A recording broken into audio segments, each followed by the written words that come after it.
Kalau untuk aplikasi sendiri sih ya tentu ada, karena begini, pemahaman tentu saja dalam sebuah pembelajaran kan kita tidak bisa yang langsung mengukur pemahaman orang.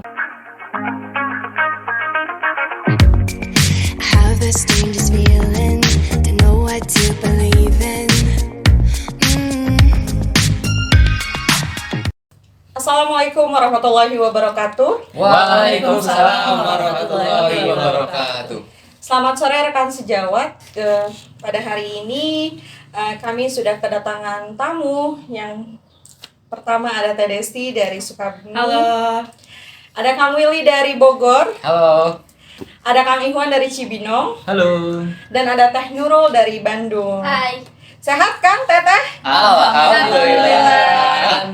Ya, pada kesempatan kali ini kita akan membahas terkait penerapan UBD di dalam proses pembelajaran ya. Nah, di dalam penerapan UBD ini Kang Teteh kan ada 6 ya? Betul. Ada 6 nih, ada 6 topik. Yang pertama ada apa aja coba? Apa tuh? Kemampuan menjelaskan. Ya, lalu yang kedua ada interpretasi bermakna. Yang ketiga ada kemampuan aplikasi efektif. Yang keempat itu ada perspektif kredibel, dan yang kelima itu ada kemampuan berempati, dan yang terakhir ada pengetahuan diri. Nah, pada kesempatan kali ini kita akan memperdalam nih ya terkait topik kemampuan aplikasi dan berempati. Nah, untuk itu nih kita langsung aja ya bincang-bincangnya ya, biar makin mantap, biar makin pengetahuannya makin mendalam nih ya. Ya, Kang Ihwan. Iya, saya. Nah, ini berempati itu sebenarnya seperti apa sih, Kang? Ya, jadi kalau kita berbicara tentang berempati dalam proses pembelajaran ya. Jadi empati itu siswa itu timbul ya rasa-rasa peduli terhadap temannya jika temannya itu membutuhkan bantuan ataupun hal lain sebagainya. Kan kalau simpati itu hanya sebatas peduli ya, tapi kalau berempati ini udah melakukan tindakan. Nah, di dalam empati ini juga ada indikator-indikatornya Teh. Ya. Ada berapa tuh, Kang? Kalau boleh tahu. Indikatornya itu ada 5 Teh. Oh, ada 5. Ya, yang pertama apa tuh, pertama Kang? itu adalah sensitif. Sensitif. Nah, jadi siswa ini harus sensitif atau harus peka terhadap lingkungan belajarnya, terhadap teman-temannya, terhadap materinya dan lain sebagainya. Terus yang kedua itu ada terbuka Teh. Iya, ada Terbuka. Jadi siswa juga harus bisa terbuka, bisa memberikan informasi yang dimiliki, kemudian dibagikan kepada teman-temannya. Kemudian yang ketiga itu ada reseptif ya. Reseptif itu artinya menerima. Jadi dalam proses pembelajaran siswa juga harus bisa menerima masukan-masukan dari gurunya, dari teman-teman sejawatnya agar proses pembelajaran juga bisa berjalan dengan efektif. Kemudian yang keempat itu ada apa? Yang keempat? Keempat itu ada perspektif Iya, ya? keempat itu ada perspektif. Perspektif itu kan artinya sudut pandang ya. Ya, Kita sudut tahu pandang. bahwa setiap peserta didik itu kan memiliki sudut pandang yang berbeda-beda. Jadi ini nanti sudut pandang ini bisa disatukan Teh dari berbagai macam sudut pandang yang akhirnya bisa menimbulkan satu sudut pandang yang bisa digunakan dalam proses pembelajaran. Oh, gitu. Sama satu lagi yang terakhir ada yang tahu? Taktis. Iya, taktis ya. Taktis ya. Taktis ini berkaitan dengan siasat Teh atau cara. Kan kita tahu ya dalam proses pembelajaran itu kan banyak cara yang bisa digunakan dalam peserta didik. Ini bisa dikolaborasikan antara peserta didik yang satu dengan peserta didik yang lainnya agar proses pembelajaran juga bisa lebih mudah dijalankan dalam kegiatan pembelajaran. Seperti itu Teh untuk empati. Iya. Jadi tadi kata Kang Ihwan ya, kalau simpati itu lebih kerasanya ya, Kang ya? Lebih kerasa, betul. Kalau empati udah langsung ke penerapan tindak lanjutnya kita Betul, mau Teh. menolong atau tidak misalnya Betul, ya, betul, Kang ya. Teh, iya. Oke, tadi ada 5 indikator yang sudah dipaparkan oleh Kang Ihwan. Tadi ada sensitif, teman-teman, ada terbuka, lalu ada reseptif, perspektif, dan taktisnya. Betul, betul. Caranya untuk berempati. Penting nggak sih, Kang, kita tuh berempati di dalam proses pembelajaran ya? Oh, ini sangat penting sekali Kak. Ini karena ini nantinya berkaitan dalam proses pembelajaran ya. Pembelajaran, ya. Bisa mempermudah lah pokoknya dalam proses pembelajaran Mungkin intinya itu seperti terkait itu. sikap ya gitu. Iya, betul Teh. Sikap peserta didik. Sikap begitu. peserta didiknya ya. Kalau nggak ada empati gimana nih, Kang, di dalam proses Iya, pembelajaran nih, Kang? Kira-kira waduh. apa sih yang terjadi, Kang? Mungkin dampaknya tuh kayak Iya, gimana ya? dampaknya Ya seperti apa nih, nantinya Kang? kalau misalnya tidak ada yang berempati, kalau misalnya ada teman yang kesulitan, kita hanya bisa maju sendiri Teh, tapi teman-teman yang lain kan belum tentu bisa maju secara bersama-sama. gitu. Kalau kita bisa berempati, ya kita peserta didik antara satu dengan yang lain bisa bekerja sama lah untuk mencapai tujuan pembelajaran bersama-sama. Gitu. Oke, mantap nih teman-teman, udah paham ya tadi sedikit bocoran terkait indikator dari berempati. Nah, tadi kan kita ngebahas topik berempati nih ya. Betul. sekarang nih penerapannya di dalam kemampuan aplikasi efektif itu seperti apa nih? Bisa dijelaskan mungkin ya oleh Kang Willy. Menurut Kang Willy itu pemahaman kemampuan aplikasi itu apa sih, Kang? Aplikasi ini tuh kayak aplikasi Gojek, ruang belajar kan gitu atau apa ya? Ini saya mikirnya ke situ Mungkin gara-gara teman-teman aplikasi. ketika mendengarkan itu kan Iya, kalau teman-teman nih apa ketika sih memikirkan aplikasi itu gitu apa kan? sih? Nah, lebih jelasnya kita langsung tanyakan ke Kang Willy. Silakan Kang, ada indikator apa nih Kang di dalam kemampuan aplikasi ya Kang ya? Ada sama nggak nih ada indikatornya juga? Aplikasi dalam pembelajaran itu bukan seperti aplikasi Gojek, Oh, Ruang bukan. Guru, terus ada Pahamify, bukan. Oh, Aplikasi dalam pembelajaran ini adalah kemampuan untuk menggunakan pengetahuan dengan efektif dalam menghadapi pembelajaran. Pembelajaran. Nah, dalam aplikasi ini yang pertama itu ada efektif. Nah, efektifnya adalah bagaimana usaha pembelajaran yang berkriteria daya tarik. Nah, sehingga ketika dalam pembelajarannya siswa mampu memahami materi, siswa mampu menjelaskan materi. Lalu yang kedua itu ada efisien. Efisien itu apa ya? Segala cara untuk mengoptimalkan untuk mencapai tujuan. Pembelajarannya ya. Iya, mengoptimal itu dengan cara apa? Seperti dengan cara cepat dan tepat. Cepat untuk meresapi pembelajaran dan tepat ketika pembelajaran itu untuk siswa yang tersebut. Lalu yang ketiga nih apa nih Kang? Yang ketiga itu ada pasif. Pasif, ya. Pasif itu apa? kelancaran, Pasif. ya. Kelancaran, kepandaian ataupun kecakapan dalam melakukan sesuatu, iya. Nah, dalam pasif ini, contohnya dalam peserta didik mampu menguasai tugas yang diberikan oleh guru, mampu menjelaskan tugas yang diberikan guru, mampu mempresentasikan materi yang diajarkan dari guru tersebut. Oke. Kalau untuk yang terkait indikator selanjutnya ada nggak sih Kang? Masih ada. Oh, ada apa lima. lagi nih? Banyak. Iya. Tadi baru 3 ya? Iya, baru 3. Oh, berarti ada 2 lagi nih. Ada apa lagi Kang? Yang keempat ini ada adaptif. Oh, ada adaptif. Itu kemampuan untuk menyesuaikan diri dalam lingkungan. Ya. Yang Jadi kelima. peserta didik mampu menyesuaikan dalam pembelajarannya, materinya. Ya. sama teman-temannya juga. Iya, sama teman-temannya mampu menyesuaikan diri. Menyesuaikan Karena diri kan ya. dalam kelas itu kita beragam. Betul. Iya, Heterogen beragam. ya. Latar Heterogen. belakangnya beda-beda Iya, ya, betul, jadi betul. harus bisa menyesuaikan ya Kang ya. Oke. Yang terakhir nih Kang ada apa lagi nih Kang? Yang terakhir itu ada anggun. Anggun Artis ya ada. Bukan. bukan anggun Artis. ya Sasmi dikirain ya Kang ya. Bukan anggun teman saya. Bukan juga. Jadi anggun ini di sini tuh ngapain nih Kang? Sifat peserta didik, Oh, sifat sikap dan sikap. Cermin ya. Jadi baik, cantik, rapi gitu ya Kang. gitu ya. Berwibawa. Oh. Jadi ketika siswa menjelaskan, mempresentasikan, siswa itu menjelaskan dengan berwibawa, dengan apik secara struktur gitu. Gitu. Iya. Oke. Tadi kata Kang Willy ya kalau kemampuan aplikasi efektif ini berarti terkait cara menggunakannya ya kan Iya, ya, untuk cara- mengerjakan sesuatu Iya, ya kan. aplikasi. Jadi Aplikasi. bukan aplikasi Gojek, ruang belajar, apalagi apa tuh yang aplikasi teman kita? Pahami, Pahami, Pak. Pahamify ya bukan itu Iya. berarti ya.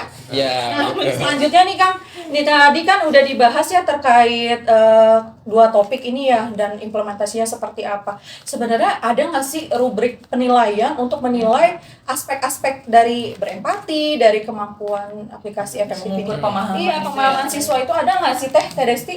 Kira-kira ada nggak sih?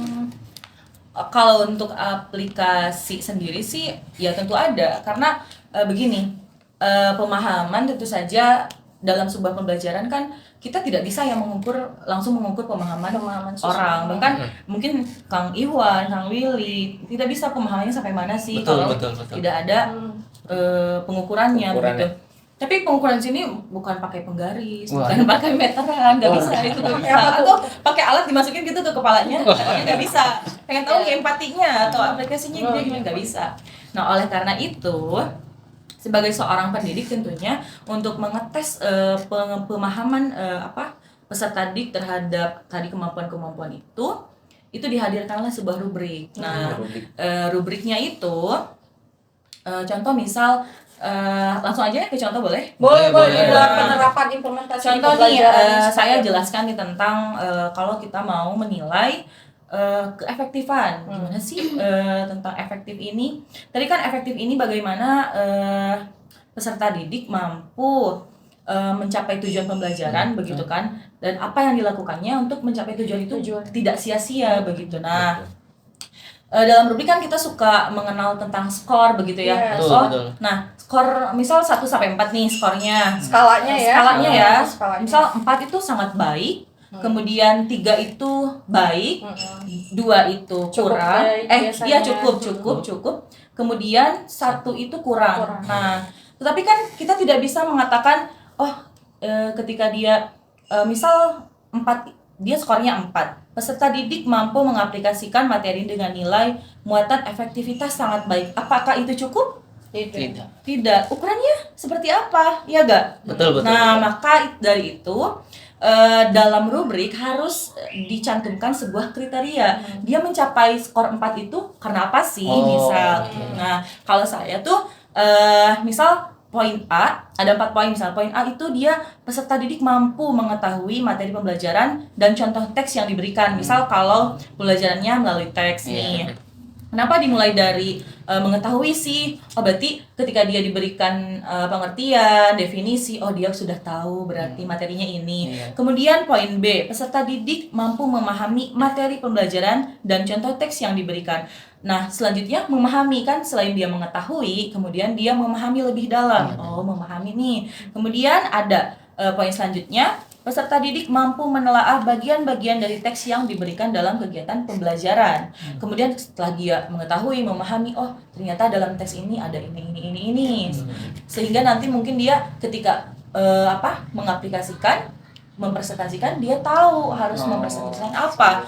Nah, poin keempat, peserta didik mampu mengaplikasikan pengetahuannya dalam kegiatan praktik menulis sebuah teks yang ditugaskan. Di sana kan pengetahuannya terukur begitu. Dia akhirnya tahu nih tentang teks ini, misal teks laporan hasil observasi itu ketika dia mengetahui, memahami, kemudian tahu bagian-bagian teks observasi ya.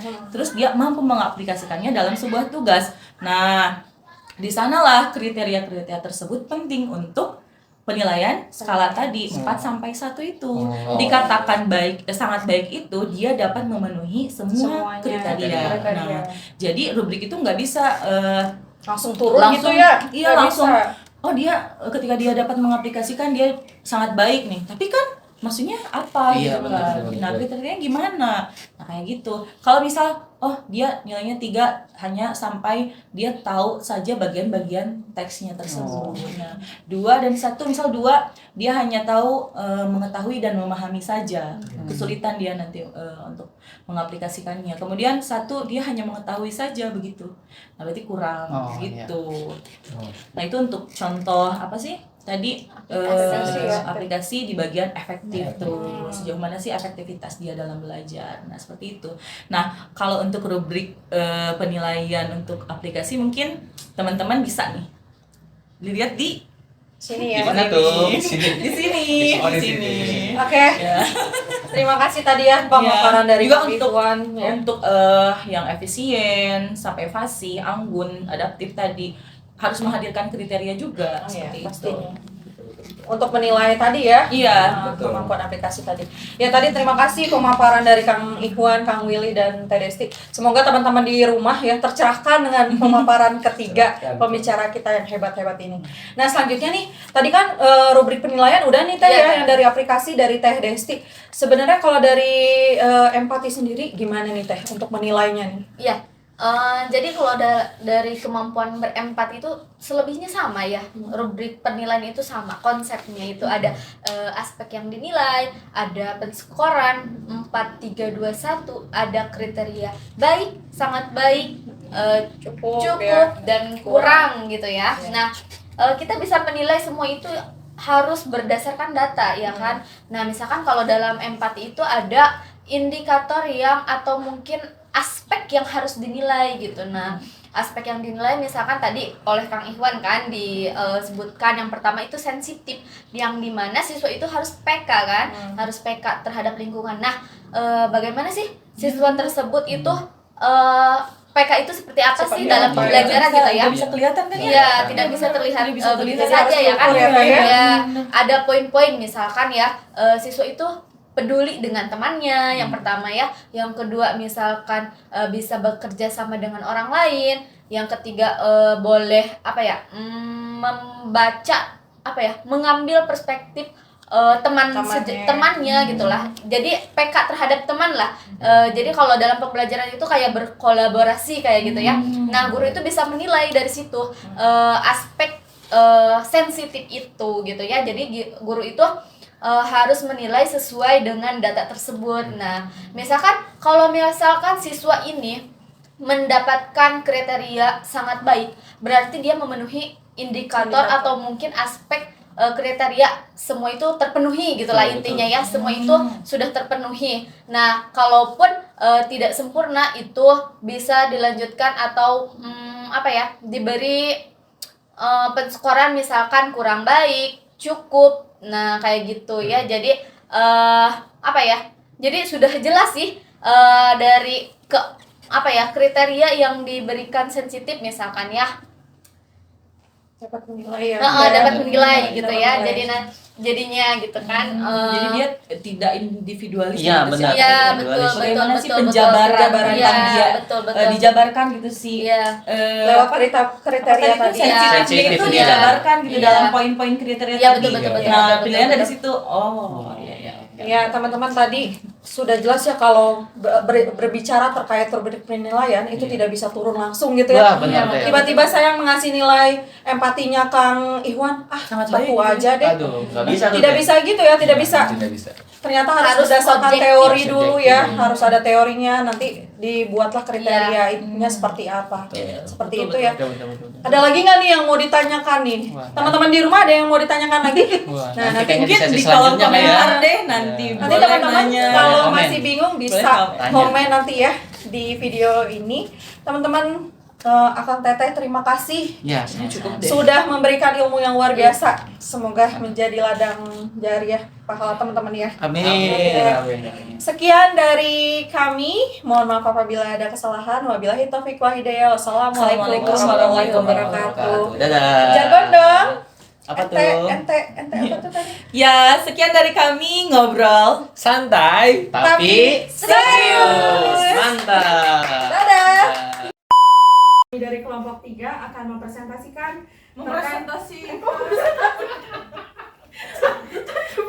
Kita akan ngobrol. dari Cibinong. Halo. Dan yang terakhir ada Teh Desti dari Bandung.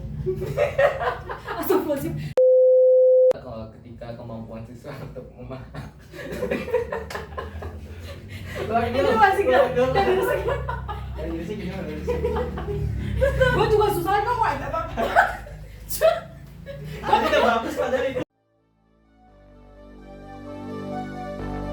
Fill me out with your smile. Now the sunshine brings the light. Fill me out